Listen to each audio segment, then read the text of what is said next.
All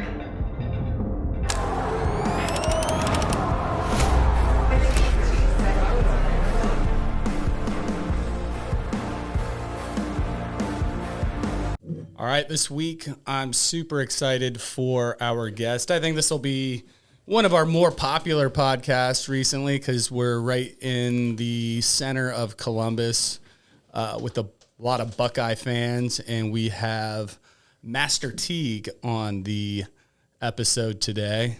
Thank you for coming on. Thanks for having me.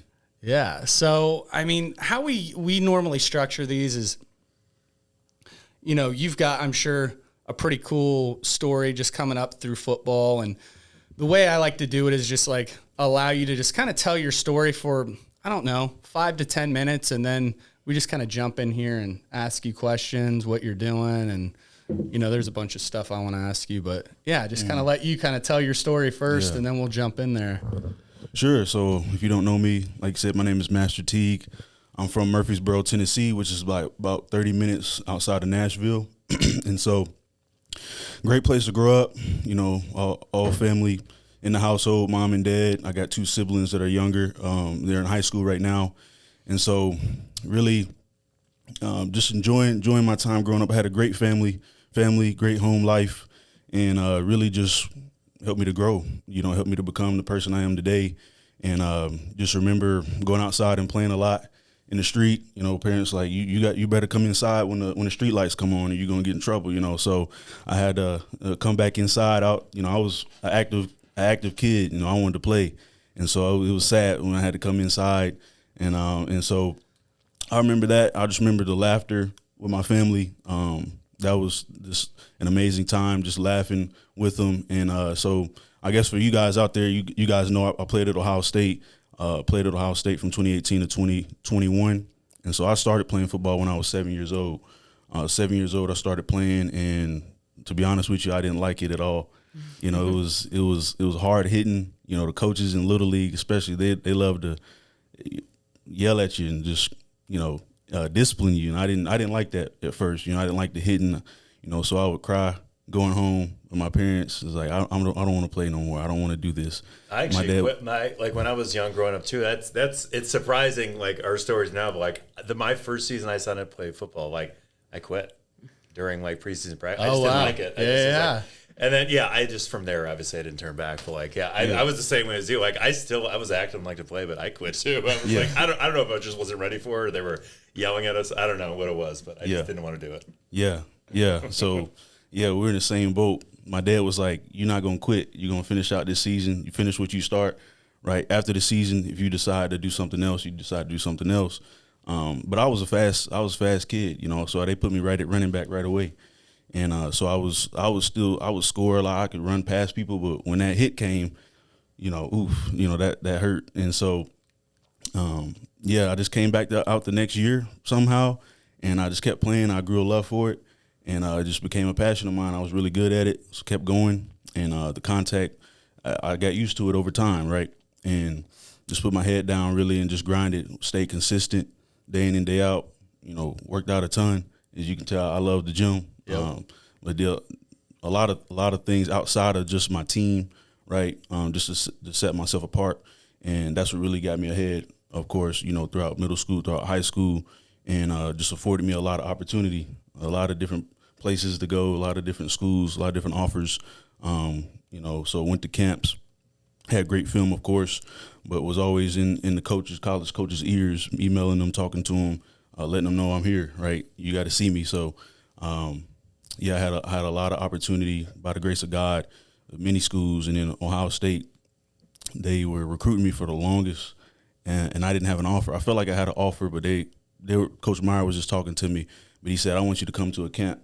You know, right before my senior year, come to a camp. I want to see you in person, see how you move, see how you run, and we'll go from there. So I went to a camp, and then at that camp I got an offer, and by that time I knew I wanted to go to Ohio State, and so I committed. And I was, I think, around June, before my senior year, in the summer, and so Ohio State was just very attractive to me because it was an elite culture, great program, elite coaches. They really coach you, like they really help you learn the game, and they keep it real with you. they didn't sell me some dream or anything. They was like, you're going to come here, you're going to have to work, compete. It's going to be tough. You got to earn your spot. And I saw the players that were there that, the running back tradition, just the elite talent. And then also from there, I saw the alumni, right? The huge community and that's a part of the Ohio State University and having connections and things like that. So that was important, and so they had programs for us as well just to prepare us for life outside of football, which was important to me as well. And then, so one of the things that was, I would say, most pivotal for me, being a person of faith, was just having opportunities to grow my faith, grow my walk with the Lord, and have that community there for me. And that's actually one of the reasons why I'm here now. For a while I was staying at home in Tennessee, living there, and I decided to move back because it's a great community here. I love it, and it's been good to me. So, I found this gym, and this gym is great. So very cool. Enjoying it. So did you play any other sports besides football growing up? I did. So I think my first sport was baseball. Okay. Like just a little T-ball or something like that. Yeah. A couple years, and I don't really remember anything from that except the bad play that I had. A lot of times, like the earliest memories is you don't forget those, the bad ones. So you don't forget those. I remember I was in the outfield and somebody hit the ball and I was supposed to get it, right? And I was looking at my parents. I was looking at my dad. I was just looking at him, and the ball just went straight through my legs. And I looked at it and it went back.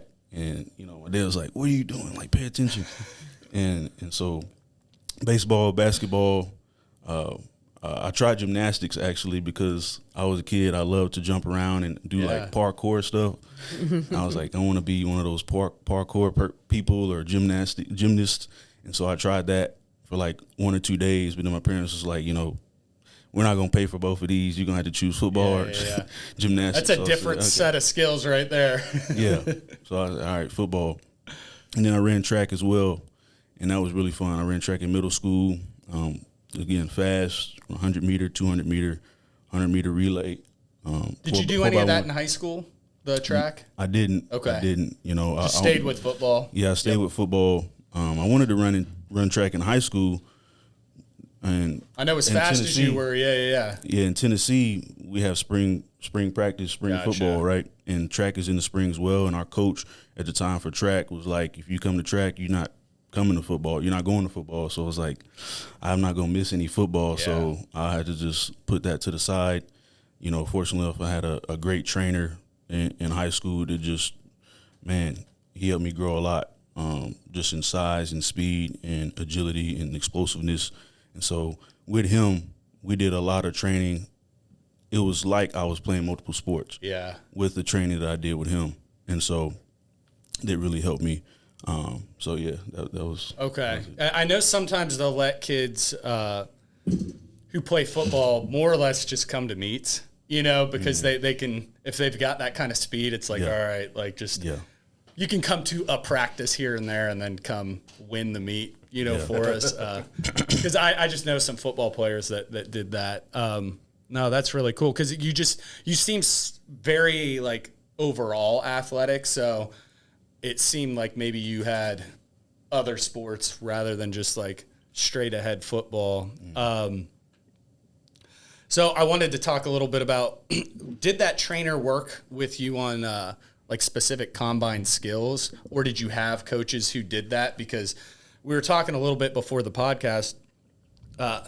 Master Teague had a pro day after Ohio State where he would have had some of, if not the best combine numbers of any of the running backs coming out, and he didn't get invited to the NFL combine, but he did a pro day where he ran I think like a 4.40, hit 27 reps on the bench, about an 11-foot, just shy of an 11-foot broad jump, which are, if you can conceptualize those or know anything about combine numbers, they're huge, and they're going to be better than a lot of your favorite NFL players out there. What's the weight on the bench? 225. Wow. Yeah. Yeah. Yeah. And how much did you weigh when you did that? Around 225. Okay. So it's like body weight. Okay. Yeah. Yeah. We should do the pump and run. Have you heard of that? The Arnold pump and run? Yeah, it's your yeah, body we've weight done in that a few reps in a times. 5K. okay. Yeah, Okay. so you every rep you get, you take 30 seconds off your score. Now a lot of little guys, like light guys, will go in and pump out all 30, but then they can run like an 18-minute 5K. But you'd probably still do really well. It's a fun event. It's a good test. Yeah, it's a good test. I've done it 4 or 5 times at the Arnold. The way they structure it kind of stinks because it's like a 3.5 hour gap between the bench and then the Come in, run. bench, and then you Kind of lose motivation to run. Oh man, But- yeah, it's purposeful. It's Yeah, very purposeful. yeah.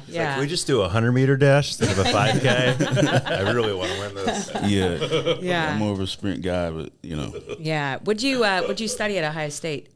I studied strategic communication. That was my undergrad. I'm actually in school now, not for the summer, but fall and spring. Okay. I'm doing my master's degree in architecture. Oh, wow, very cool. Really neat. Yeah. Yeah, that's intense, huh?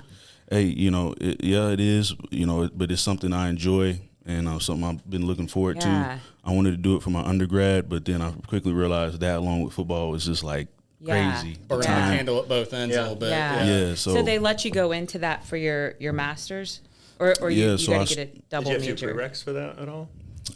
not really, to be honest. I just applied and I got accepted. I had some. Might be who you are. I had some maybe. Hey, God is good. So Yeah. I had some work that I worked on myself personally with design, with architecture, with building, and I just put that in my application.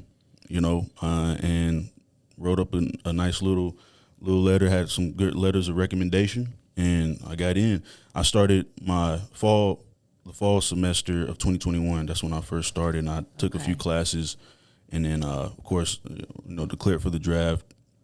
Was doing that for a couple of years, and then back now. So yeah, it's something that I grew up enjoying buildings and enjoying structures and cities and houses and stuff.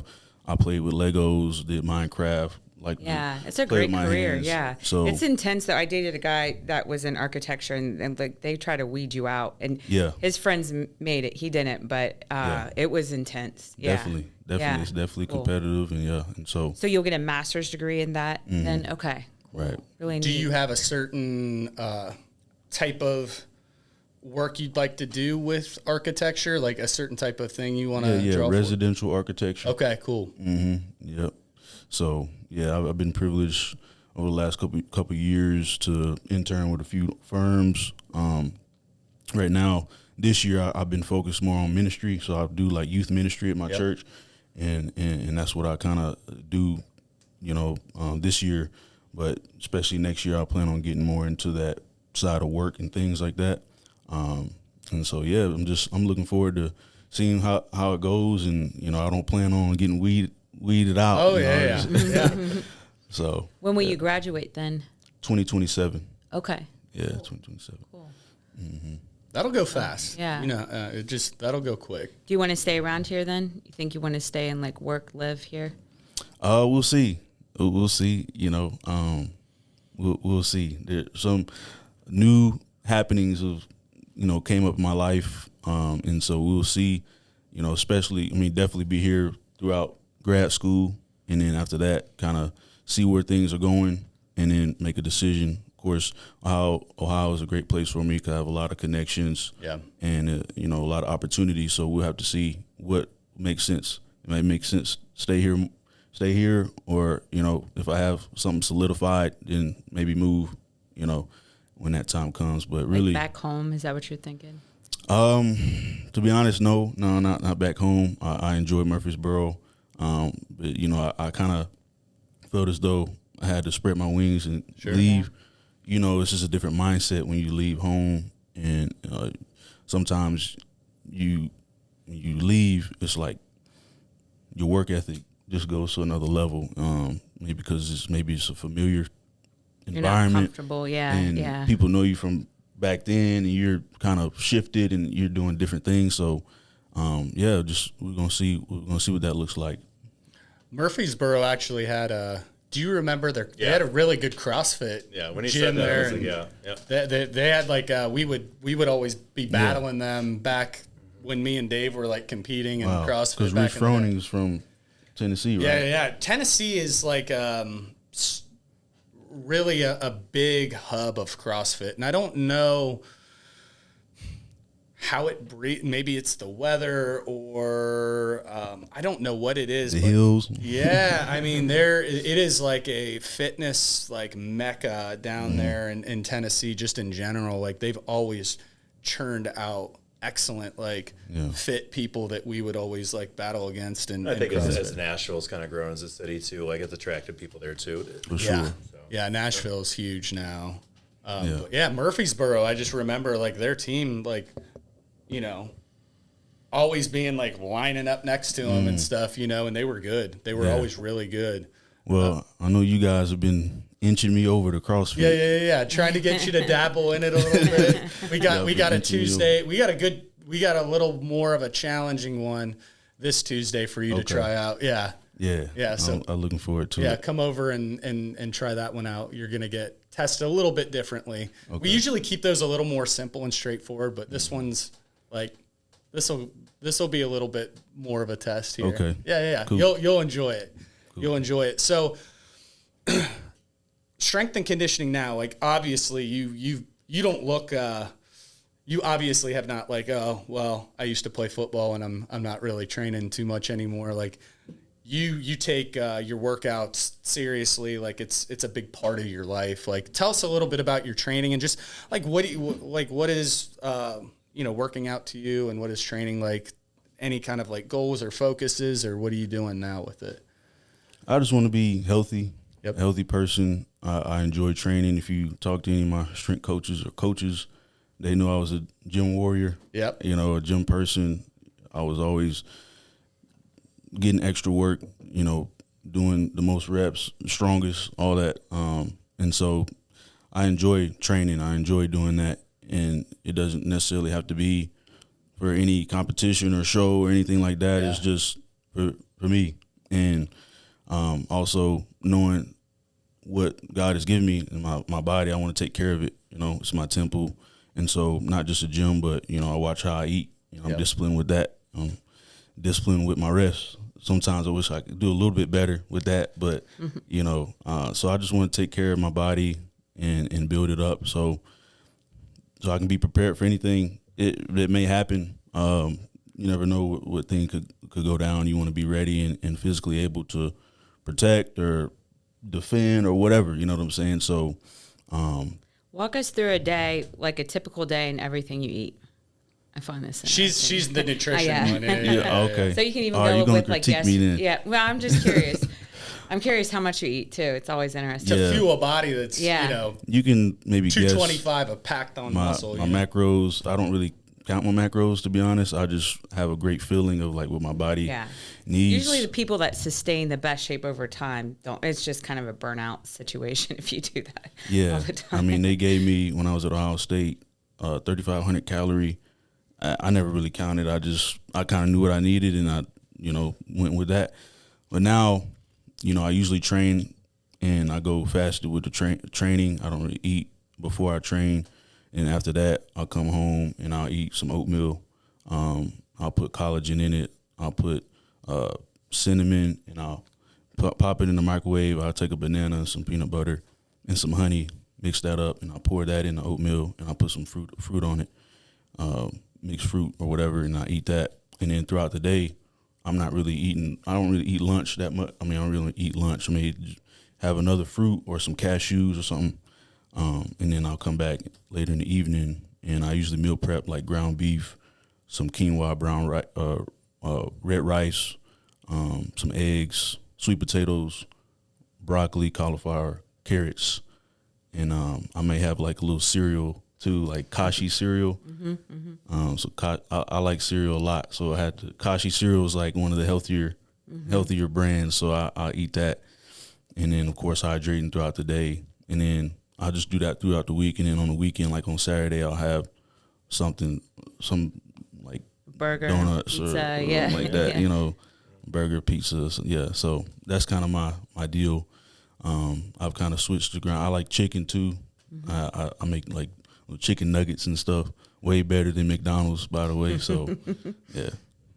You got to eat to fuel that body right there. Yeah. You can't eat like a bird. Like you got to eat to like keep that muscle on. Yeah. And all the work you do, you know, like you can't. It's not a diet type thing. You have to like you're fueling that. You know, you're definitely eating to maintain all of that. But it sounds like he eats really clean too. You know, on top of that, which is really cool. Yeah, you know, I try my best. I try the low ingredient, like anything that has too much ingredients on it, I don't want it. You know, I got an app that helps me scan things. You guys probably know the Yuka app or whatever. I haven't used that. Yeah, it's really good. And so I just scan stuff, and I think it operates on a European FDA. Okay. And so, there's no refined sugars and all that. It's more healthier ingredients. So very cool. Yeah. Did they make food for you at Ohio State? Did they do any meal prep for you guys? So we had free meals, pretty much, and take home meals. Yeah. You know, breakfast, lunch, and dinner. And some guys needed more help than others, so the nutritionist would help some people more than others. Go shopping, or especially during COVID when we were out, you know, go shopping with them. Oh yeah, you were right in the middle of that. I didn't even think about that. So yeah, some guys need more attention than others. You know, if they're trying to lose weight or gain weight, you know. And so for me, I was kind of just self-disciplined and dependent. So independent in that. So they didn't really have to watch after me. I remember during COVID, they made us take pictures of our meals and send them in every day just so they can see, all right, how you doing, you know, what's going on. And so it's definitely, you know, tough for some guys to hone in on that side of things. Fortunate enough, I was pretty self-reliant. So yeah, and they weigh us every day too. So you come in, you weigh in every day, and everybody has a goal weight. And so you got to be like no more than 3% off, you know, your goal weight, you know, and then there's repercussions. Okay. What was your goal weight? So 225 was mine, I think my Is that where junior you're at now? and sophomore year. Right now I'm actually a little bit heavier. I wake up, I'm probably around 228. Okay. I go to sleep around 231, something like that. So did you have to fight to try and get up to 220? You were probably were you trying to gain to 225 or stay down at 225? Gain.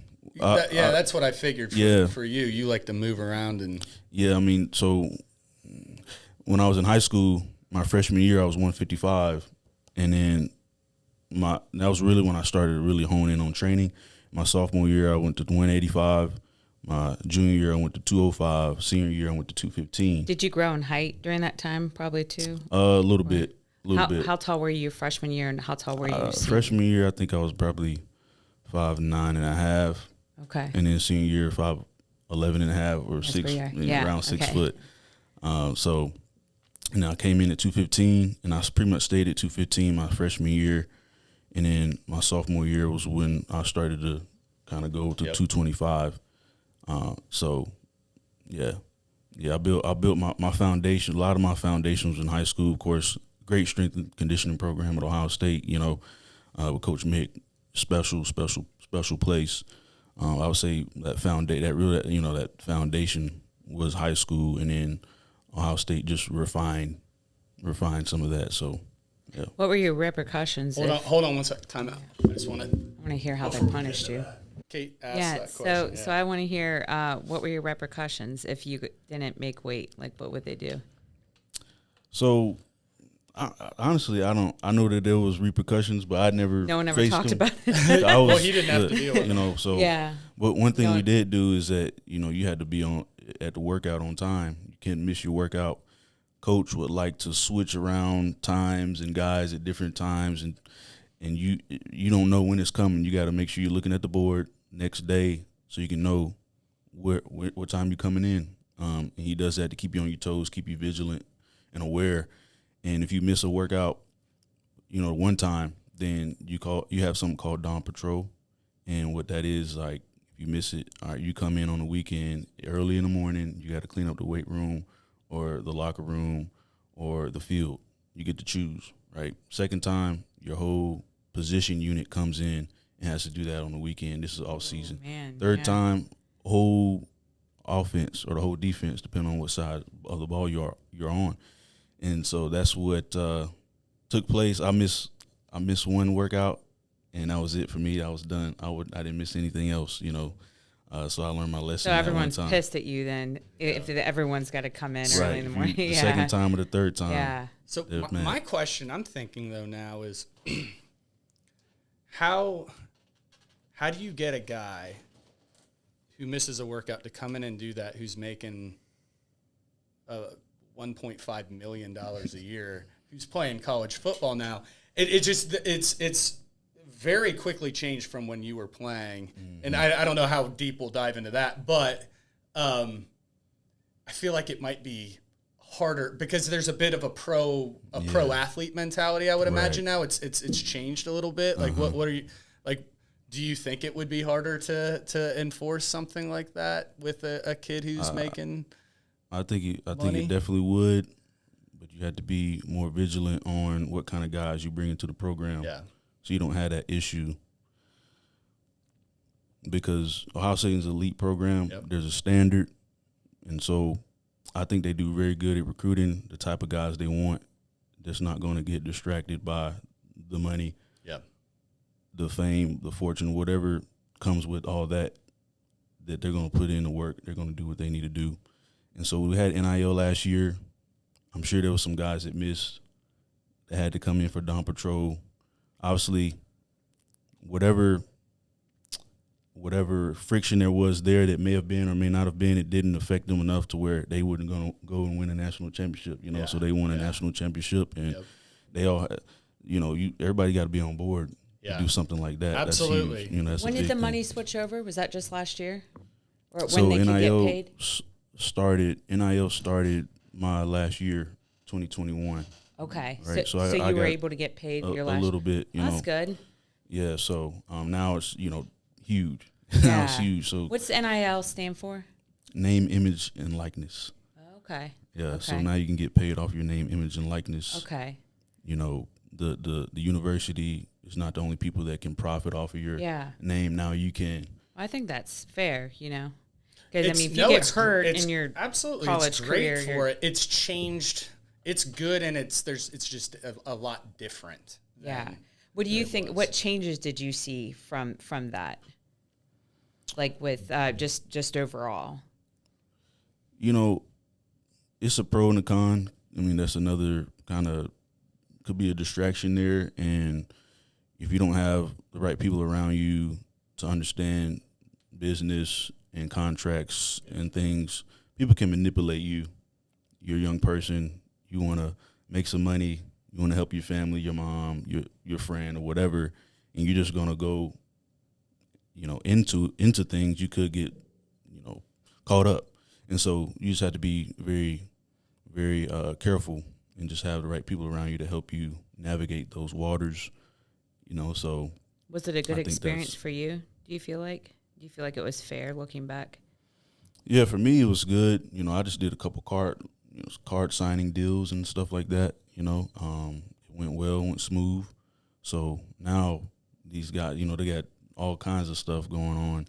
I go over there to the Woody now, and everybody's got luxury vehicles and I was gonna say the parking lot's gonna look different these days than it did before. It's like, dang, man, that's crazy. Yeah, I always think about like JT Barrett a few years back, where my buddy John Hollins, who played back for like the 2002 team, he was a member here for a long time. He said he watched just a crowd of kids run past Troy Smith and Ted Ginn, like they didn't have any idea who he was, and mob JT Barrett.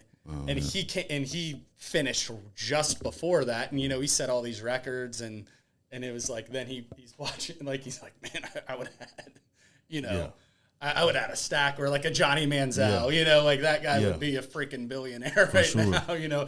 They just missed the boat, but it's great for these guys now. I think it's very cool to see these guys be able to, because football, and as you know, football is it's not like basketball where you can go play in Europe the same way. Baseball, there is, a lot of layers and again, more international opportunities to keep playing. Football, you've got the NFL, you've got Canada, but it's really the NFL is if you're going to put your body on the line like that, that's your spot to make it happen. So if you can get your money when you're in school and get out for these guys who are, I mean, it's more risk than basketball, than baseball. So if you can get paid and get out and have that opportunity, I think I think you can cancel out the cons in a lot of ways in that. You mean more risk because there's not opportunity like around the world, or because of the physicality of the sport? 100% both. You're not protected. Like you're kind of a commodity coming out. I mean, there's a lot of guys who are, fighting for that spot. And then once you're done with that, I mean, there's, they have like arena things or different leagues popping up, but the pay's not really there for you to really be like, I mean, you might not want to be playing in one of those like smaller pro leagues and running the ball and getting hit for $30,000 a year. Yeah, like, what I don't know. What are your thoughts on that? Yeah, I mean, definitely, NFL is the upper echelon. That's what you want, So there's other leagues, for my time, I was, looking to get into another league, particularly the UFL. Yep. And after a time where, it was kind of silent, Yep. didn't hear anything from me, I was ready to move on to another season of life. And the Lord has given me so many gifts, and I want to explore some of those things as well. So definitely there could be for a lot of guys, because there's a certain mindset too when you playing football, like you have to be just all in, all in, no holding back. If you go in you could get hurt, you get injured, and so sometimes that may happen with other leagues. Like, I'm not really sure, like, if I really want to, for some guys, no, like, let's go, I'm going to build up. I'm going to get there. And so, it's definitely, I think could be beneficial, like I said, for guys to get paid. I mean, you think about so much revenue comes in, and entertainment, people are so entertained by guys, by these players.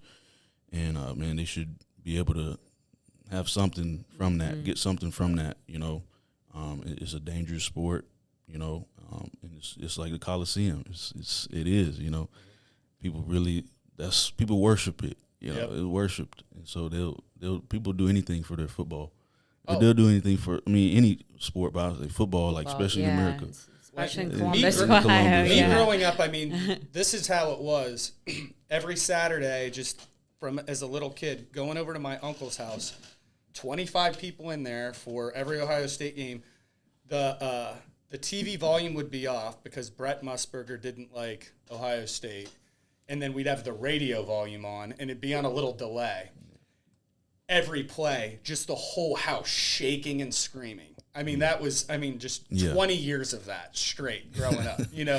That was Ohio State football, like, in Columbus. And, I mean, I think you guys, you are the show. I wanted to ask you how, like, you look so physically, like, capable, and you don't look, how's your body after all of that? It seems like you're getting away from the game without, like, limping out of it, or your bell's not rung, and, like, you seem like you're in pretty good shape walking out of it. I mean, I feel pretty good. I feel good. Blessed to have the physicality that I do have. Yeah, I'm. I've faced a lot of injury throughout my time playing. What were from some Little of League. your more serious injuries? So, I had Achilles tear during COVID, sports hernia. I had, I think, a few different surgeries, stuff with my ankles, concussions. Of course, you have soft tissue injuries. I had a lot of those. But yeah, Achilles would probably be the biggest one I had. That's hard to rehab it too, isn't it? Yeah, that was a tough one. I remember it was the first play of spring practice 2020, right before COVID. Maybe not the first play, but the first practice, and Justin Fields threw me a little swing pass, and I caught the ball. I was going upfield. Boom, something popped, and I fell down. And usually with Achilles tears, you look back and it's like, who kicked me? Yeah. Right. And so I was like looking back, I was frustrated, like who did that? Like what? And so my foot just wasn't able to flex or, push off. I was like, what's going on? I didn't know what happened. I never really even heard of Did it Achilles. tear like all the way through? Mm-hmm. Okay. Yeah, I never really even heard of it. And it just happened. I was like, what's going on? So, they took me to the think just training because room. you were tight? I don't know. There's no indications. I felt great. Yeah. I felt great, and it just happened. There's no really indications a lot of times with those, like you're not really sore before or feel weak. Sometimes it just happens. I don't know how. I'm sure maybe you guys know more about it, but I went to the training room. They checked it out. They wasn't telling me nothing for a while, and I saw their faces. And I was like, something ain't right here. And so I got the MRI. Said you tore your Achilles, and so I got surgery. Said it's supposed to be 7 to 9 months, recovery time. And for me, I was like, that's too long for me. That's too long. So I did my best with treatment. They say you're supposed to do certain things, maybe just twice a day. Man, I just did it. I did it all day. I did it all day. Rehab, and we were locked up too. It was COVID, so I was in my apartment. And I was using anything I could. That's a dark time, but both of those combined. Was that a hard time for you?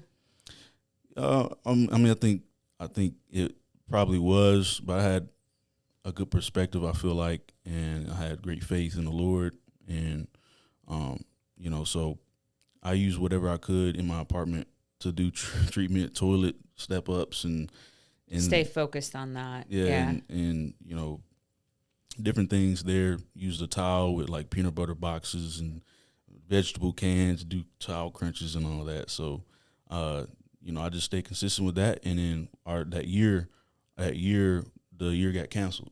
The season got canceled, and then we fought back for the season to be back on board, and we got the season back on board. And this was around 6 months from my Achilles tear, and I was ready to go. So I was able to get back in time for that, and so that's definitely a powerful testimony in my life. Just being able to recover from that. Yeah. What I did. Do you feel like it affected your speed coming back? Speed, maybe a little bit, but definitely my agility, I think. Yeah. Like, first when I come back, you don't tell until, I'm great, I'm feeling good, I'm the best. Coming, out of this, I'm going to be great. And for the most part, yeah, but looking back, I did lose some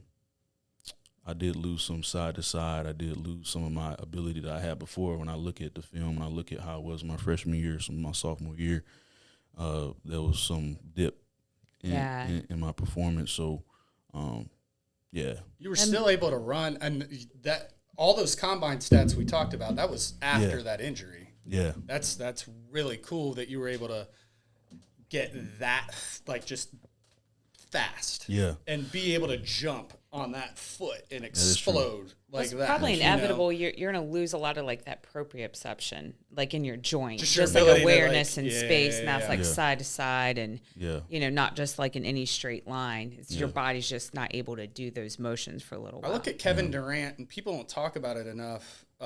He had, I think, the same injury, and it's kind of a quiet thing in the NBA that he's been able to come back and not just like be okay. I mean, his stats are like everything. I mean, the guy's like deep into his 30s, and he came back from that injury. Yeah. So it's not the death sentence on athletics that it used to be. It used to be like, you were done. Mm-hmm. Like you weren't coming back from that, and that, just a testament to like surgeries and what they're able to do now with rehab. It's pretty cool. A machine did my sports hernia surgery. Oh, wow. Yeah, a machine did it. I learned that. That make you feel more comfortable or less comfortable going in? Well, I think I heard about that afterwards. Oh, okay. After you woke By up. the way, it wasn't me. Yeah, so okay. Meet your surgeon. Did it work? I don't know. So wow. Yeah, but definitely the technology has advanced. So when I see somebody getting the surgery, I ask people, is it going to be a machine or is it a doctor? Yeah. Both, yeah. That's very cool. Well, we're about out of time, actually. If you wouldn't mind at some point down the line, and so we can like give you an opportunity to maybe even talk more about like things you've got going on now, if you'd want to come back on sometime, like down the line, you know. This has been really fun. I feel like we could nerd out on this stuff with you all day. This is really cool.